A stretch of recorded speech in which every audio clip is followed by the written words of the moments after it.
Before we begin, consider this. Not every horror film survives long enough to become a classic. Some don't even survive long enough to be remembered. There are films that weren't just ignored or forgotten, but almost erased. Prints destroyed when studios collapsed. Original cuts buried after censors took their knives too deep. Television broadcasts aired once, then quietly locked away, never meant to resurface. What remains are not complete films. They are survivors scarred, altered, missing pieces of themselves. And that is where the unease begins. Because when a horror film loses parts of its body, something strange happens. Scenes no longer connect cleanly. Motives feel incomplete. Moments linger longer than they should, as if the film itself is aware that something has been taken from it. These are not movies that scare you with what they show. They disturb you with what they cannot show anymore. Tonight, we're opening a set of files that were never meant to be reopened. 15 horror films that came dangerously close to vanishing, not because they failed, but because they were inconvenient, unsettling, or simply too easy to erase. Some survived only as damaged versions of themselves. Others exist as shadows of a cut that no longer exists anywhere. And a few only made it through by accident. The question isn't whether these films are scary. The question is this: when a horror movie survives in an incomplete form, does the fear fade away? Or does it become something far more unsettling? Let's begin. 1. Messiah of Evil, 1973. By the time Messiah of Evil reached audiences, it was already fractured. Its production and distribution were plagued by uncertainty. Different versions circulated. Ownership shifted. Prints varied in quality and content. No single release ever established itself as definitive. The film existed in pieces scattered across formats and territories. That fragmentation became part of its identity. Watching the film feels like stepping into a dream that doesn't obey narrative logic. Scenes bleed into one another without explanation. Characters drift in and out of focus. Time feels elastic, stretched, then abruptly compressed. It's unclear how much of this was intentional and how much was the result of damage done after the fact. But the distinction almost doesn't matter. The instability of the film mirrors the instability of its existence.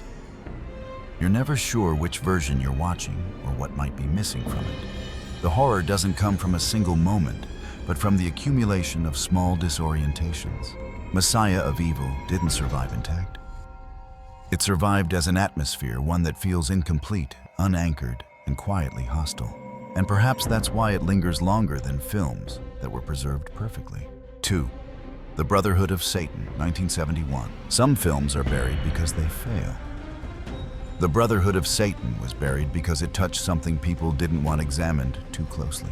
Its premise suggesting corruption and ritual beneath an ordinary surface made distributors uneasy. The idea that evil could operate quietly without spectacle was harder to sell and harder to control. Rather than support the film fully, the studio distanced itself. The result was a release that felt intentionally muted. Minimal promotion, limited circulation, a quiet exit from public attention. On screen, that hesitation is palpable. The film builds dread slowly, almost cautiously. Revelations feel delayed, as though the movie is waiting to see how far it's allowed to go. When tension finally surfaces, it arrives abruptly without the buildup it seems to deserve. This creates a strange imbalance. The story feels like it's missing connective tissue. Emotional reactions appear stronger than the scenes leading to them. The viewer senses that something darker was once present and then removed. Whether those missing elements ever existed in full form is unclear. What matters is the feeling they leave behind. The Brotherhood of Satan doesn't feel censored. It feels restrained, as if it learned to survive by never saying too much out loud. 3.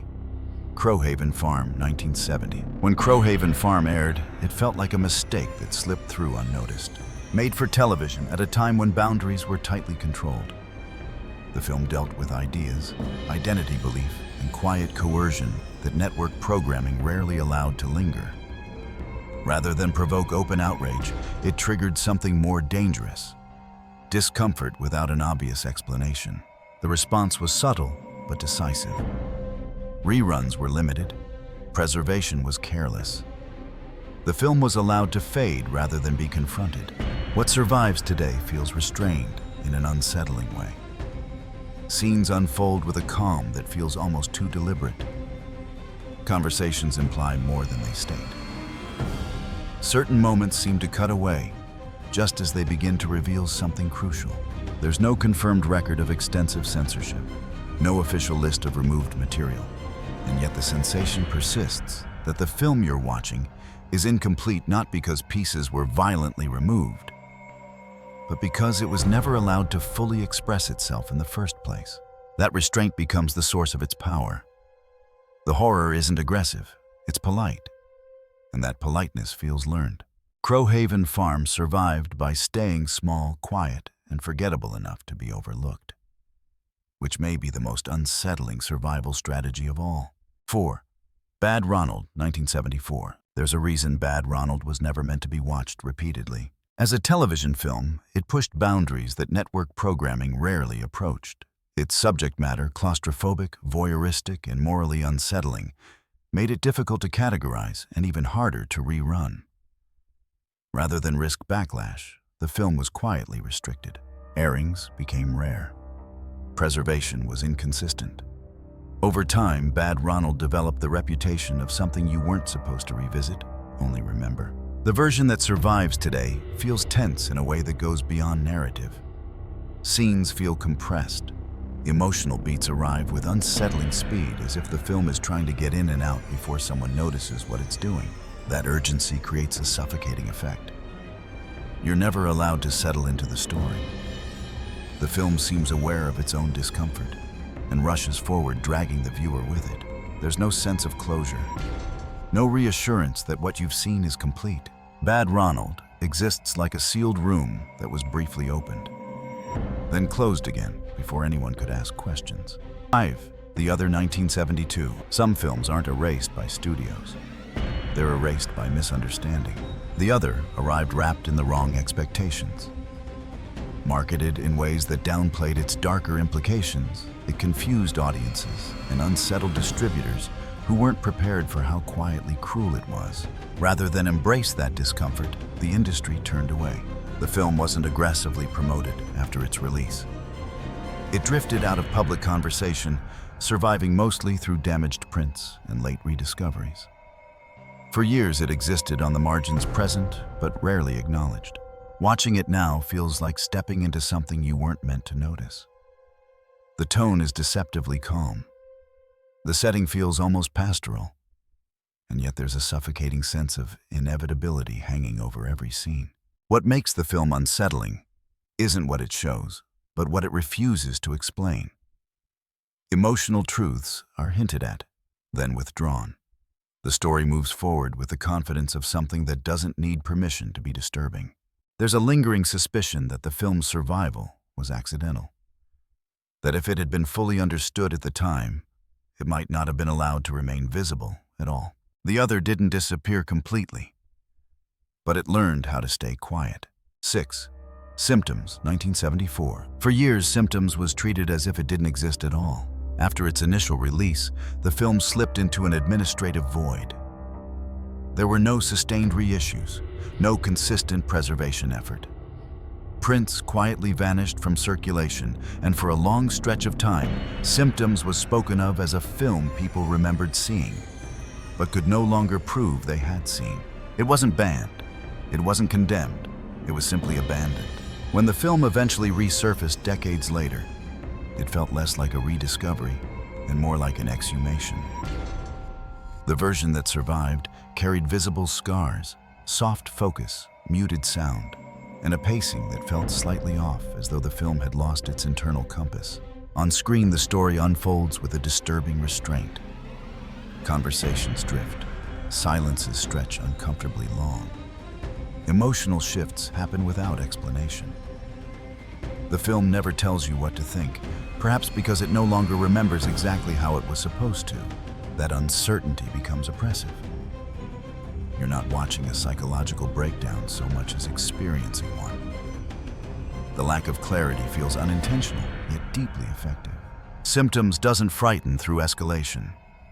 It frightens through erosion, a horror film that disappeared quietly and returned without explaining where it had been. 7. The Visitor, 1979. If any film on this list feels like it barely exists in one piece, it's The Visitor. Its production was chaotic. Its release was worse. Different distributors handled different territories, each reshaping the film to suit their needs. Scenes were rearranged. Tonal shifts were ignored. The movie drifted between genres without permission or consistency.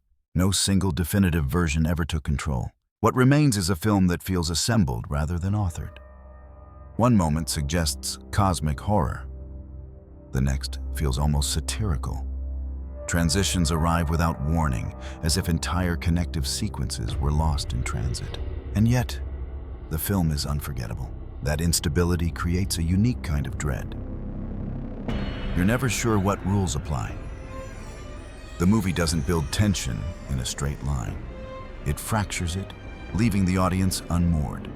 You stop trying to predict what will happen because prediction no longer works. It feels less like watching a finished film and more like examining the remains of one. The Visitor didn't survive intact.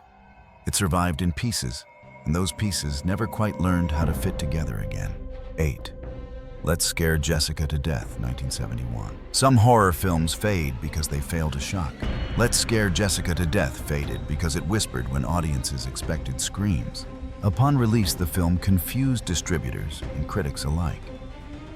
It was marketed like a conventional horror movie, but delivered something far more fragile and ambiguous.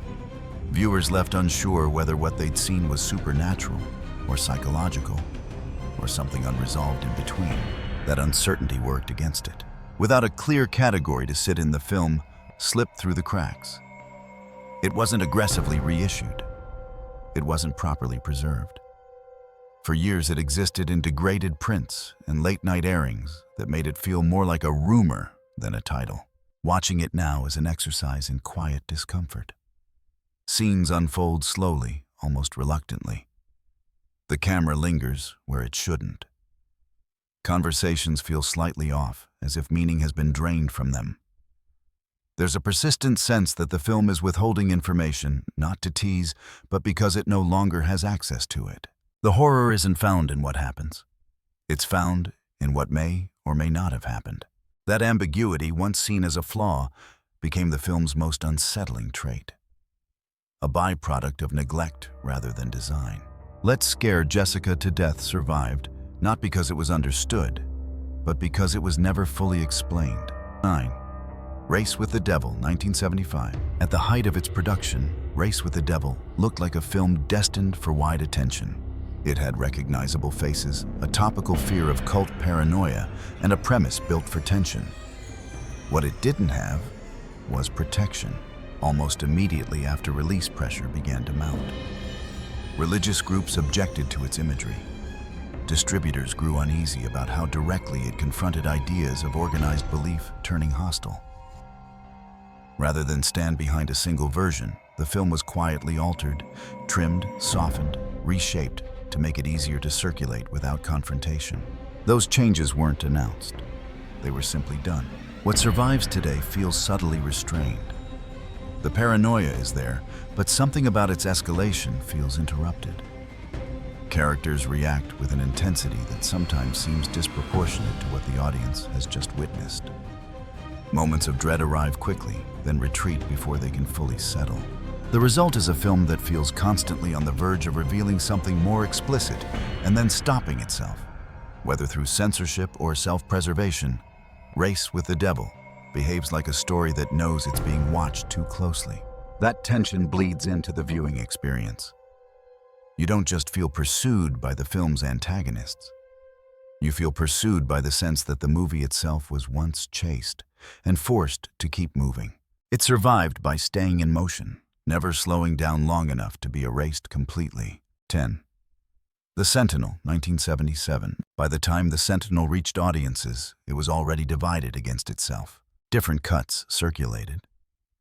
Scenes were removed or altered depending on region and release format.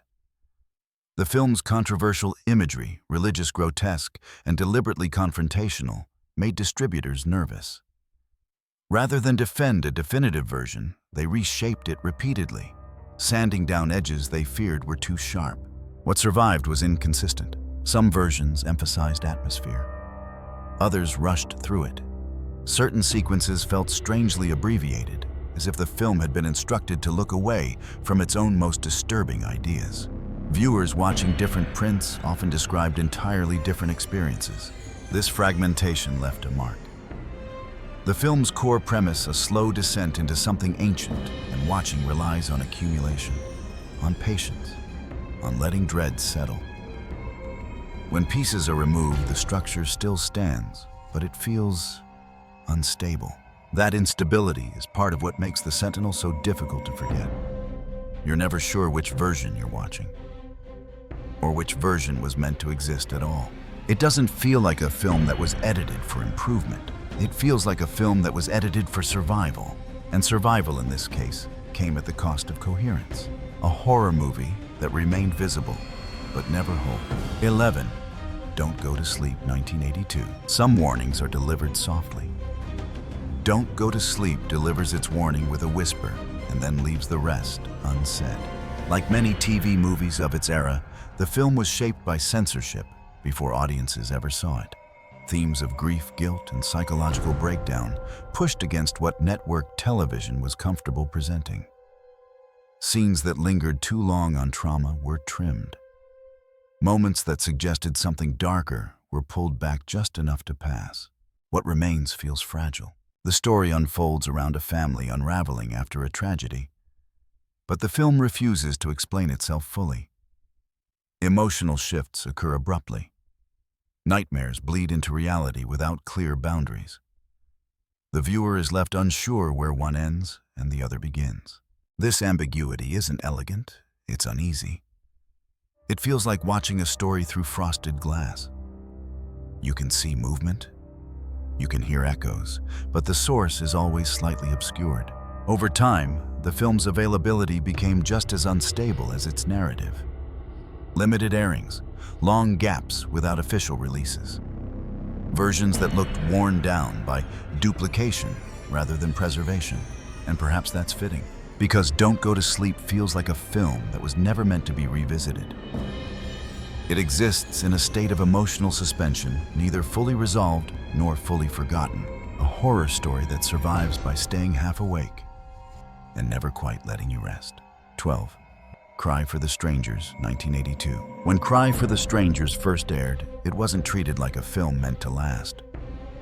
It was a television event broadcast, once discussed briefly, then expected to fade into the background noise of early 1980s programming. Instead, it left behind a residue that never quite settled. The movie's problems began with its format. As a TV movie, it was subject to stricter content rules and tighter scheduling than theatrical releases. Scenes were shortened. Moments of discomfort were softened or removed entirely. What aired was already a compromised version, shaped less by creative intent and more by what could be tolerated in a single evening slot. And then it disappeared. Reruns were rare. Physical releases were inconsistent. For years, the film survived only in partial recordings and fading memories. By the time it resurfaced, it felt less like a rediscovered title and more like a recovered transmission. Watching it now is unsettling for reasons that go beyond plot. The pacing feels restrained, almost cautious. Certain emotional turns arrive without warning, as if their buildup has been erased. Characters react to things the audience never fully witnesses. The effect is disorienting. You sense the weight of violence and paranoia, but you're never allowed to see its full shape. The horror feels truncated, cut short in ways that don't offer relief, only confusion. Cry for the Strangers doesn't frighten through excess. It frightens through omission. A film that survived broadcast, but never escaped the limits placed on it. 13. The Child, 1977. Some films are forgotten because they're ignored. Others are forgotten because they make people uncomfortable. The Child belongs firmly in the second category. Released with little fanfare, the film quickly developed a reputation for being off. Not shocking in an obvious way. Not violent beyond its time. Just deeply unsettling in tone and implication. It didn't fit neatly into the horror landscape of the late 1970s, and distributors seemed unsure of what to do with it. As a result, the film drifted. It wasn't properly promoted. It wasn't preserved with care. Over time, it became harder and harder to find existing only in degraded prints and word-of-mouth recollections. For years, its survival felt accidental. On screen, the discomfort is immediate. The film's atmosphere is heavy, almost claustrophobic, and its narrative choices feel deliberately wrong-footed. Scenes unfold with an eerie stillness, as if the film is daring the viewer to look away. There's a sense that boundaries are being crossed, but never explained. That ambiguity is where the unease deepens, whether due to censorship, editorial pressure, or simple neglect. The Child feels like a movie that was never allowed to fully confront what it was hinting at. And yet those hints remain unresolved, hovering just beneath the surface. The result is a horror experience that feels unfinished in the most unsettling way.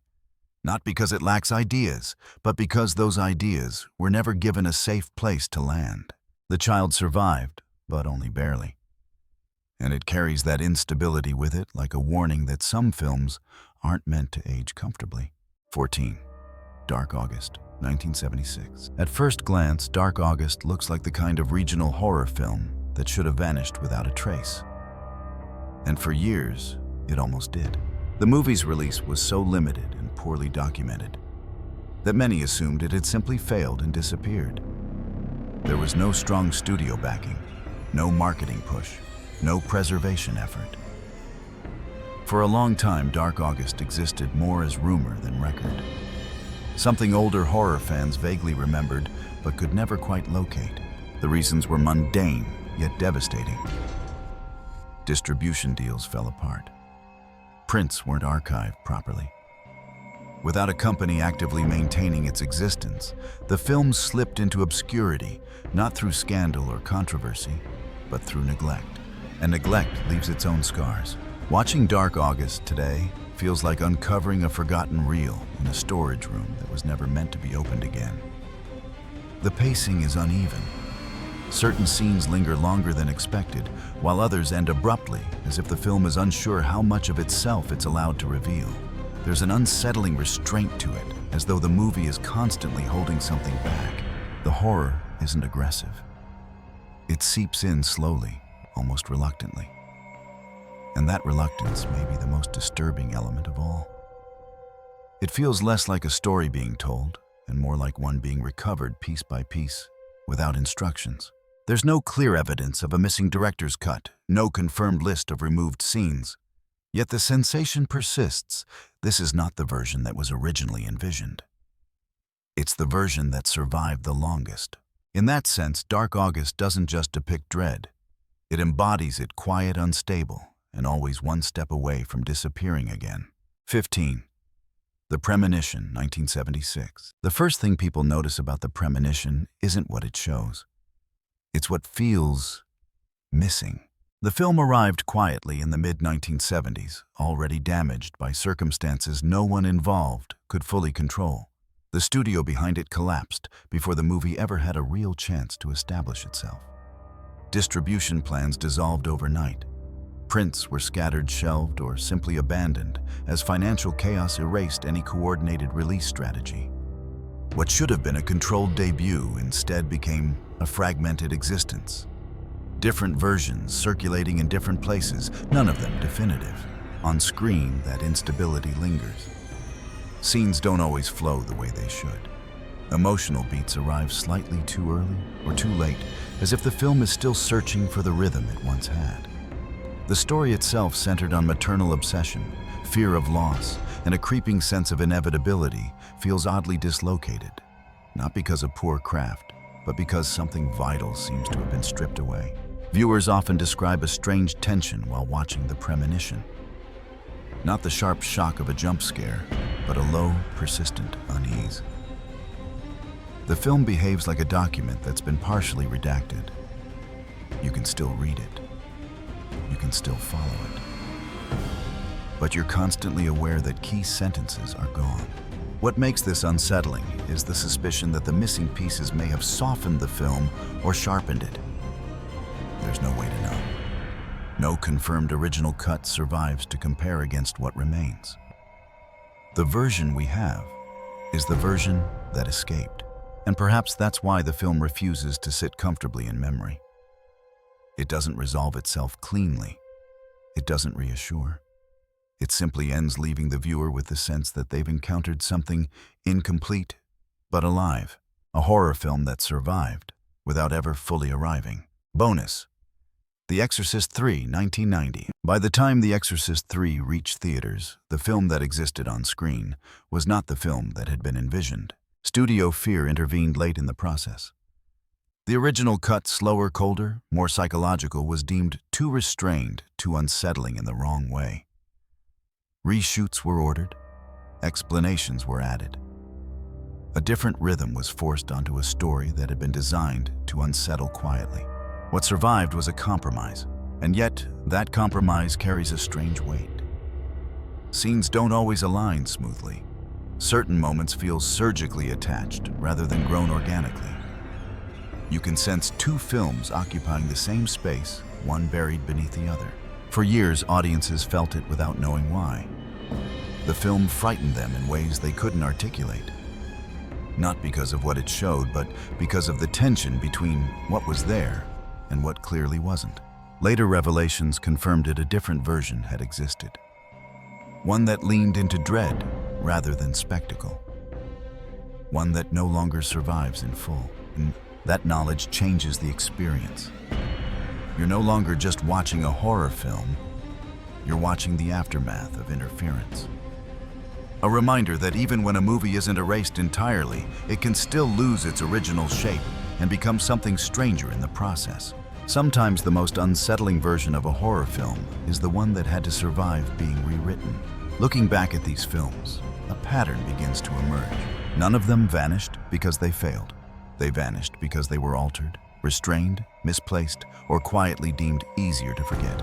And what remains are not clean artifacts. They are damaged survivors. So here's the question to leave you with tonight. When a horror film loses parts of itself, does the fear weaken or does it deepen? Because you're no longer just watching a story, but sensing the absence of something that was never meant to be taken away. Let us know what you think.